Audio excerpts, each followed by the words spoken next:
നമസ്കാരം. ഞാൻ ഇന്ന് നമ്മുടെ കൊല്ലം ജില്ലയിലെ അതിമനോഹരമായിട്ടുള്ളൊരു വെള്ളച്ചാട്ടത്തിലാണുള്ളത്, നമ്മുടെ പാലരുവി വെള്ളച്ചാട്ടത്തിൽ. അപ്പം നമുക്കിന്ന് ആ ഒരു പാലരുവി വെള്ളച്ചാട്ടത്തിൻ്റെ ആ ഒരു വിശേഷങ്ങളൊക്കെ നമുക്കൊന്ന് കാണാം. അപ്പോൾ നമ്മൾ നമ്മുടെ പാലരുവി വെള്ളച്ചാട്ടത്തിൽ പോകാൻ വേണ്ടിയിട്ട് നമ്മുടെ ആര്യങ്കാവിനടുത്തായിട്ടാണ് നമ്മുടെ ആ ഒരു പാലരുവി വെള്ളച്ചാട്ടം വരുന്നത്. അപ്പോൾ നമ്മുടെ പാലരുവി വെള്ളച്ചാട്ടത്തിൽ പോകാൻ വേണ്ടിയിട്ട് നമ്മളൊരു 3-4 വെള്ളച്ചാട്ടത്തിൻ്റെ ഒരു 3-4 കിലോമീറ്റർ ഇപ്പുറത്തായിട്ട് ഫോറസ്റ്റിൻ്റെ ഒരു ടിക്കറ്റ് കൗണ്ടറൊക്കെ ഉണ്ട്. അപ്പോൾ അവിടെ നിന്ന് നമ്മൾ ആ ടിക്കറ്റൊക്കെ എടുത്ത് ഇവിടെ ഏകദേശം ടിക്കറ്റ് വരുന്നതെന്ന് പറയുന്നത് 70 രൂപയാണ് ഇവിടുത്തെ ആ ഒരു ടിക്കറ്റ് ചാർജൊക്കെ വരുന്നത്. അപ്പോൾ നമ്മൾ വണ്ടിയൊക്കെ പാർക്ക് ചെയ്തതിന് ശേഷം നമ്മൾ ആ ടിക്കറ്റ് കൗണ്ടറിൻ്റെ അടുത്ത് ചെന്നപ്പോഴത്തേക്കിനും അവിടെ ഇങ്ങനെ ഈ ഒരു കാട്ടിലെ ആ ഒരു തേനും കാട്ടിലെ വസ്തുക്കളൊക്കെ വയ്ക്കുന്ന ഒരു കൗണ്ടറൊക്കെ അവിടെ ഉണ്ടായിരുന്നു.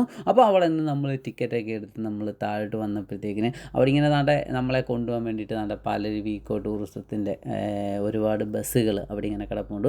KSRTC ബസ്സും ഒക്കെ ടൂറിസത്തിൻ്റെ ഭാഗമായിട്ടുള്ള ബസ്സും ഒക്കെ അവിടെ ഉണ്ട്. അപ്പോൾ നമുക്ക് പോകാനുള്ള ആ ഒരു ബസ് വന്നിട്ട് നമ്മൾ ആ ബസ്സിൽ കയറിയിട്ട് ബസ് ഇങ്ങനെ ഫുള്ളായിട്ടിരുന്നായിരുന്നു കേട്ടോ.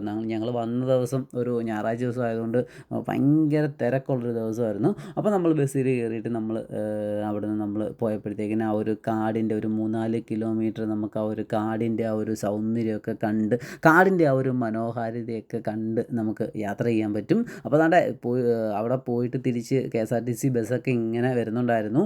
അപ്പം ആ ഒരു കാടിൻ്റെ കാഴ്ചകളൊക്കെ കണ്ടിട്ട് നമ്മൾ പാലരുവി വെള്ളച്ചാട്ടത്തിൻ്റെ ആ ഒരു ഭാഗത്ത് നമ്മുടെ വണ്ടി പാർക്ക് ചെയ്ത് നമ്മൾ അവിടെ നിന്ന് ഇറങ്ങിയിട്ട് ഇവിടുന്ന് ഒരു 10-100 മീറ്റർ നടന്നിട്ട് വേണം നമുക്ക് ആ ഒരു പാലരുവി വെള്ളച്ചാട്ടത്തിലേക്ക് പോകാൻ വേണ്ടിയിട്ട്. അപ്പോൾ നമ്മളിവിടെ വന്നിറങ്ങിയപ്പോഴത്തേക്കിനും കുറേ ആൾക്കാരൊക്കെ അവിടെ ഇങ്ങനെ വെയിറ്റിംഗ് ഉണ്ടായിരുന്നു. അവർ മേലിലൊക്കെ പോയിട്ട് വെള്ളച്ചാട്ടത്തിലൊക്കെ കുളിച്ചൊക്കെ കഴിഞ്ഞിട്ട് തിരിച്ച് ബസ് കാത്ത് നിന്നവരുടെ ആ ഒരു നീണ്ട ഒരു ക്യൂ ഒക്കെ നമുക്കവിടെ കാണാൻ പറ്റി. അപ്പോൾ നമ്മുടെ കൂടെ കുറച്ച് ഫോറസ്റ്റ് ഗാർഡുകളൊക്കെ ഉണ്ടായിരുന്നു. അപ്പോൾ അവരൊക്കെ അവരുടെ ഡ്യൂട്ടിക്കൊക്കെ കയറാൻ വേണ്ടിയിട്ടൊക്കെ വരുന്ന ആ ഒരു കാഴ്ചകളും ഇങ്ങനെ നടന്ന് പോകുമ്പോഴത്തേക്കും നമുക്ക് താഴെ ഇങ്ങനെ വെള്ളം ഇങ്ങനെ ഒഴുകി ആ ഒരു വെള്ളച്ചാട്ടത്തിൽ നിന്ന് വരുന്ന ആ ഒരു വെള്ളം ഇങ്ങനെ ഒഴുകി പോകുന്ന ആ ഒരു മനോഹരമായിട്ടുള്ള ഒരു കാഴ്ചയൊക്കെ കണ്ട് നമുക്ക് പോകാൻ പറ്റും. നമ്മളീ പോകുന്ന വഴിയിൽ നമുക്കിങ്ങനെ കുരങ്ങന്മാരെയൊക്കെ നമുക്ക് കാണാൻ പറ്റും കേട്ടോ. അപ്പം ഇതൊക്കെ കണ്ടിട്ട് നമ്മൾ പതുക്കെ ഇങ്ങനെ നടന്ന് നമ്മളങ്ങോട്ട് ചെല്ലുമ്പോഴത്തേക്കും ആ ഒരു പാലരുവി വെള്ളച്ചാട്ടത്തിൻ്റെ ആ ഒരു ബ്യൂട്ടിഫുള്ളായിട്ടുള്ള ആ ഒരു വ്യൂ നമുക്ക് ഇവിടെ നിന്ന് കാണാൻ പറ്റും. വളരെ മനോഹരമായിട്ടുള്ള നമ്മുടെ കൊല്ലം ജില്ലയിലെ അതിമനോഹരമായിട്ടുള്ളൊരു വെള്ളച്ചാട്ടമാണ് നമ്മുടെ ഈ പാലരുവി വെള്ളച്ചാട്ടം എന്ന് പറയുന്നത്. നമ്മുടെ ഈ പാലരുവി വെള്ളച്ചാട്ടത്തിന് ഏകദേശം 91 മീറ്റർ ഉയരം ഉണ്ടെന്നാണ് പറയപ്പെടുന്നത്.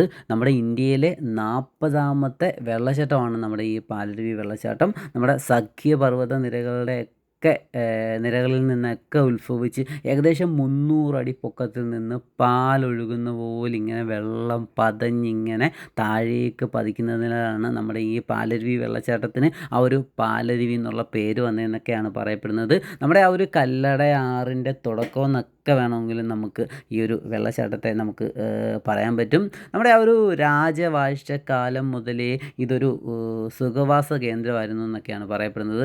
ഈ കാണുന്ന ആ ഒരു കൽമണ്ഡപവും അതേപോലെ തന്നെ ഒരു കുതിരാലയവും ഒക്കെ ഇതിൻ്റെ അടുത്തായിട്ട് നമുക്ക് കാണാൻ പറ്റും. അപ്പം ഇപ്പോഴും ആ ഒരു കൽമണ്ഡപമൊക്കെ ആൾക്കാർക്ക് ഒരുപാട് പ്രിയപ്പെട്ടതാണ്. നമ്മുടെ ഈ ഒരു പാലരുവിയിൽ കുളിച്ച് കഴിഞ്ഞാൽ അസുഖങ്ങളൊക്കെ ഭേദമാകുമെന്നൊക്കെയാണ് ഇവിടുത്തെ ആ ഒരു നാട്ടുകാരുടെ ആ ഒരു വിശ്വാസങ്ങളൊക്കെ വരുന്നത്.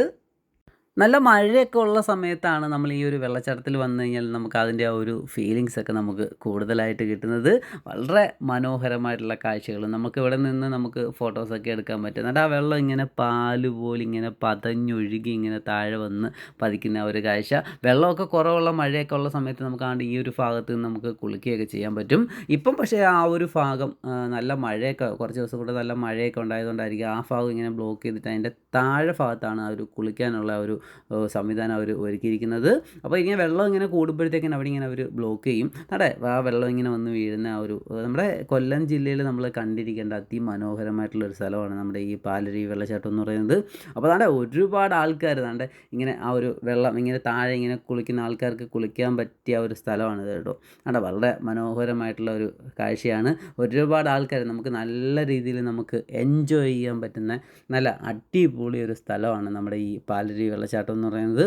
അപ്പം ഞാൻ വെള്ളത്തിലൊക്കെ ഇറങ്ങി എൻ്റെ കൂടെ എൻ്റെ പിള്ളേരൊക്കെ ഉണ്ടായിരുന്നു. അപ്പം അവരെയും കൊണ്ടൊക്കെ ആ ഒരു വെള്ളച്ചാട്ടത്തിലൊക്കെ ഒന്ന് ഇറങ്ങി അതൊക്കെ കണ്ടതിന് ശേഷം ഞങ്ങൾ അവിടുന്ന് തിരിച്ച് നമ്മൾ കുറച്ചൊരു 10-100 മീറ്റർ നമ്മൾ നടക്കണം ആ ഒരു വെള്ളച്ചാട്ടത്തിൻ്റെ അടുത്തോട്ട് പോകാൻ വേണ്ടിയിട്ട്. അങ്ങനെ ഞങ്ങൾ തിരിച്ച് വന്നപ്പോഴത്തേക്കും ഞങ്ങൾക്ക് പോകാനുള്ള ആ ഒരു ബസ്സൊക്കെ അവിടെ ഇങ്ങനെ തയ്യാറായിട്ട് കിടപ്പുണ്ടായിരുന്നു. അങ്ങനെ ഞങ്ങൾ ബസ്സിലൊക്കെ കയറിയിട്ട് ഞങ്ങൾ തിരിച്ച് അവിടെ വന്നിറങ്ങി. അപ്പോൾ നമ്മുടെ ആ ഒരു പാലരുവി വെള്ളച്ചാട്ടത്തിൽ വന്ന ആ ഒരു വീഡിയോ നിങ്ങൾക്ക് ഇഷ്ടപ്പെട്ടെന്ന് വരുന്നു.